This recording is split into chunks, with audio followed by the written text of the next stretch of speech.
Razlogov za izpad Jelinčičeve stranke je seveda več.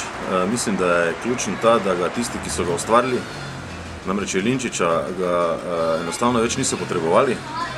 To je prvi razlog.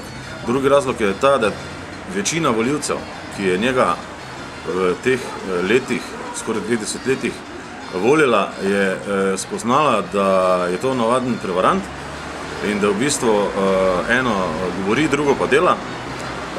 Zato to, kar podpore enostavno ni imel. In tretji razlog mislim, da je Jelinčič sam, ker je tudi sam spoznal vse to in se niti ni kaj preveč naprezal v tej volilni kampanji. Pa je škoda, da je njegova stranka izpadla iz parlamenta za slovenski narod? Za slovenski narod to ne more biti nobena škoda, ne?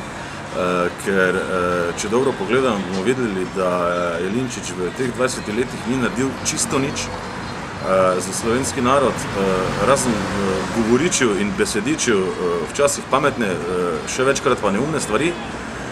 Če pogledamo realnost, je to velika sreča in možnost, da v Sloveniji končno nastane prava, domoljubna, narodna slovenska stranka, ki bi jo potrebovali že leta 1991.